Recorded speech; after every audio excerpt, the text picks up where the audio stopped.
¿Cómo es posible que una generación que nació con acceso a Internet, inteligencia artificial, redes globales y más herramientas de conocimiento que nunca, sea también la más pobre de la historia moderna? Esta es la gran paradoja que nadie quiere enfrentar de frente. La generación Z, esos jóvenes que ahora tienen entre poco más de 10 y poco menos de 30 años, se encuentran atrapados en una estructura que les promete libertad, pero les entrega deudas, ansiedad y una constante sensación de estar llegando tarde a todo. Muchos de ellos crecieron creyendo que podrían conquistar el mundo con solo un teléfono en la mano. Que un vídeo viral, una idea creativa o una buena carrera universitaria los llevaría directo a la cima. Pero hoy, la realidad les muestra otra cara. No solo trabajan más por menos, sino que cada paso hacia la adultez, independizarse, ahorrar, tener casa propia, se siente cada vez más lejano. ¿Cómo llegamos a esto? ¿Por qué estamos viendo que, por primera vez en décadas, los jóvenes vivirán peor que sus padres? Y más importante aún, ¿qué se puede hacer para revertirlo? Desde pequeños se les bombardeó con la idea de que debían estudiar, sacar buenas notas, ir a la universidad, especializarse. Se les dijo que ese era el camino seguro hacia la estabilidad económica.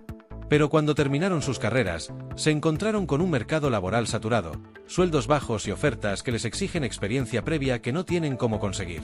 Muchos incluso terminaron en trabajos que nada tienen que ver con su formación, pero no tienen alternativa, deben pagar deudas, sobrevivir y sostener la idea de que todo va bien. La generación Z no solo tiene menos riqueza acumulada que las generaciones anteriores a su edad, sino que también enfrenta condiciones únicas que agravan su situación. La inflación ha reducido el poder adquisitivo de sus salarios. El precio de la vivienda se ha disparado. Los alquileres en muchas ciudades del mundo superan la mitad de sus ingresos mensuales. Las oportunidades de empleo fijo, con prestaciones y seguridad, son cada vez más escasas. La cultura del freelance y el autoempleo se vendió como libertad, pero en muchos casos es precarización disfrazada. Sumado a eso, está la presión constante de las redes sociales.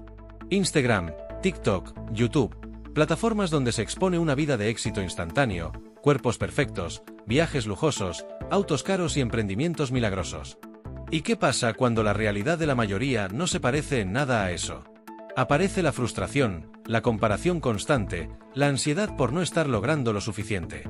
Es una trampa mental que refuerza la pobreza emocional y económica. Si no tienes éxito, el problema eres tú. Nunca el sistema. Pero el problema sí es estructural. No es casualidad que esta generación llegue a la adultez en medio de una crisis global permanente. Primero fue la pandemia, luego la inflación, después los conflictos bélicos, la crisis climática y una inestabilidad laboral sin precedentes. Mientras los grandes capitales ganan cada vez más, el joven promedio apenas sobrevive. Y en este escenario, se les dice que todo está en su mente. Que con actitud positiva lo pueden cambiar todo. Pero no es verdad. No cuando el sistema está hecho para que los pobres financien a los ricos. La educación tampoco es el salvavidas que se prometía. En muchos países, estudiar una carrera implica endeudarse por décadas. Y cuando salen al mundo laboral, los egresados se enfrentan a la cruda realidad. Los títulos ya no garantizan empleos. Las habilidades prácticas pesan más que los diplomas, y el conocimiento adquirido rápidamente se vuelve obsoleto en un mundo que cambia cada 6 meses. Muchos se ven obligados a seguir formándose, pagando más cursos, más certificaciones, para apenas mantenerse a flote. Y a todo esto se suma una amenaza silenciosa, la inteligencia artificial. Mientras algunos la ven como una oportunidad, para otros representa una competencia desleal. Muchos trabajos que antes eran seguros, hoy están siendo reemplazados por algoritmos. Y la generación Z, lejos de beneficiarse por nacer nativos digitales, se ve atrapada entre la sobrecualificación, el reemplazo tecnológico y la precariedad. La promesa de la meritocracia se desmorona. No basta con trabajar duro. No basta con ser creativo. No basta con soñar en grande. Porque, ¿cómo se puede construir riqueza cuando el alquiler consume el 70% de tu sueldo, cuando no puedes ahorrar nada, cuando ni siquiera tienes acceso a un crédito porque tu historial financiero aún está en blanco? La pobreza no es solo falta de dinero. Es también la falta de acceso a las herramientas que te permitirían salir de esa condición. Y aún hay más. La generación Z está creciendo con un acceso sin precedentes a información, pero también a desinformación. Mientras por un lado tienen tutoriales de inversión, finanzas personales y desarrollo profesional, por otro lado están expuestos a estafas disfrazadas de oportunidades, gurús que venden humo y promesas que solo benefician a quien las promueve. En medio de esa sobrecarga informativa, Distinguir lo útil de lo tóxico se vuelve una tarea titánica. Muchos sienten que están en una carrera que ya empezó, pero donde ellos salieron 10 vueltas atrás. Ven cómo sus padres, con trabajos menos calificados, lograron tener casa, carro, vacaciones y pensión. Y ellos, con estudios, idiomas y habilidades digitales, ni siquiera logran independizarse. Es frustrante, desmotivador y peligroso. Porque de esa impotencia nacen también los problemas de salud mental que hoy afectan de forma masiva a esta generación. Y mientras todo esto ocurre, las voces dominantes siguen repitiendo los mismos discursos, que deben esforzarse más, que no quieren trabajar, que lo quieren todo fácil. Nada más alejado de la realidad. Esta generación trabaja, se esfuerza, estudia, se adapta, crea, pero lo hace en un entorno hostil que constantemente les pone límites invisibles. ¿Y cuál es la respuesta del sistema? Explotar el concepto de resiliencia. Convertir la capacidad de aguantar en una virtud máxima. Se les dice que deben resistir, adaptarse, ser flexibles, estar siempre disponibles, reinventarse a cada rato. Pero nadie se atreve a decir lo obvio. Esa resiliencia no debería ser necesaria si el entorno fuera justo. Nadie debería tener que aceptar trabajos miserables o condiciones laborales abusivas, solo porque así está la cosa. Además, la generación Z enfrenta una paradoja emocional única. Al mismo tiempo que está más conectada que nunca, también se siente más sola. La falta de comunidad, el individualismo extremo, la competencia disfrazada de colaboración, todo eso crea un vacío social donde muchos creen que deben resolver sus problemas por sí solos, sin pedir ayuda, sin mostrarse vulnerables. Y eso, en el largo plazo, los aísla más. Pero aquí viene otro punto clave. Esta no es una crisis que solo afecte a unos pocos. Es global. En Europa, América Latina, Estados Unidos, Asia, el fenómeno se repite: jóvenes sobreeducados, mal pagados, endeudados, frustrados. Y el problema no es solo económico. Es existencial.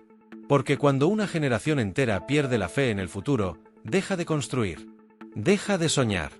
Y un país sin sueños colectivos es un país condenado al estancamiento. ¿Dónde está la trampa más grande? En que los indicadores oficiales siguen hablando de crecimiento, de innovación, de avance. Pero nada de eso llega al bolsillo de la gente común. Se celebra que el Producto Interno Bruto sube, que la economía se recupera, que las empresas tecnológicas baten récords. Pero ¿quién está disfrutando de ese crecimiento? ¿Quién realmente se beneficia? Definitivamente no es el joven promedio que no puede pagar un alquiler decente sin compartir con 3 personas más. Y mientras tanto, surgen nuevas formas de pobreza. La pobreza del tiempo. La pobreza emocional. La pobreza de acceso. Hay jóvenes que tienen un iPhone de última generación, pero no pueden pagar una consulta médica privada. Hay quienes suben fotos en cafés bonitos, pero viven angustiados porque no tienen ahorros ni respaldo. Hay quienes trabajan 6 días a la semana en algo que odian, solo para poder pagar un estilo de vida que apenas logran sostener.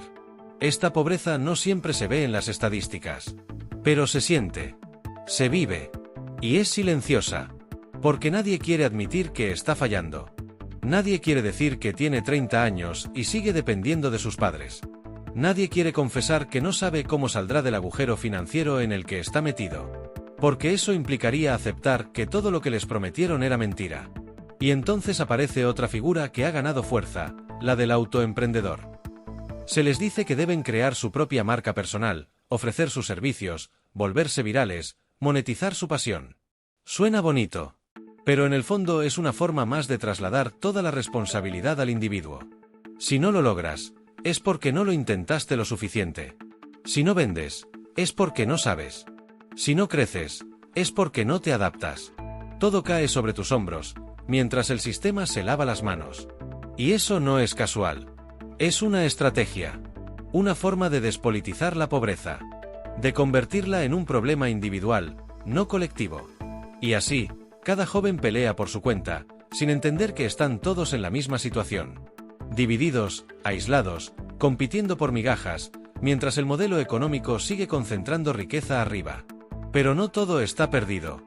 Aquí es donde empieza el giro. Porque aunque la situación es dura, también es una oportunidad para despertar. Esta generación tiene algo que ninguna otra tuvo: la capacidad de informarse, organizarse, conectarse globalmente y crear nuevas soluciones desde abajo. Ya no se trata solo de resistir, sino de construir otras formas de vivir. Primero, rompiendo con la narrativa del éxito tradicional. No todos tienen que tener una empresa, 1 millón de seguidores o una mansión para ser exitosos. El éxito real es poder vivir con dignidad, con tiempo libre, con salud mental, con relaciones sanas. Y para eso hay que redefinir prioridades. Preguntarse, ¿para qué trabajo? ¿Para quién produzco? ¿Qué es lo que realmente quiero? Segundo, aprendiendo lo que nunca enseñaron en la escuela, educación financiera real. ¿Cómo funciona la deuda? ¿Cómo se invierte? ¿Qué es el interés compuesto? ¿Cómo se genera patrimonio, incluso empezando desde cero? Porque aunque el sistema no esté hecho para los de abajo, conocer sus reglas permite dejar de ser peón y empezar a moverse como jugador. Tercero, formando redes. Aliarse con otros que están en la misma. Crear comunidades, cooperativas, círculos de apoyo. Compartir recursos, ideas, conocimientos. Porque nadie se salva solo. Y cuando las cosas no están diseñadas para funcionar, hay que diseñar nuevas formas de hacerlas funcionar. Así que la próxima vez que digan que la generación Z es la más pobre, tal vez sea cierto. Pero también es la más conectada, la más consciente y la más capaz de darle un vuelco total al juego. Y si llegaste hasta aquí, tal vez tú también seas parte de ese cambio.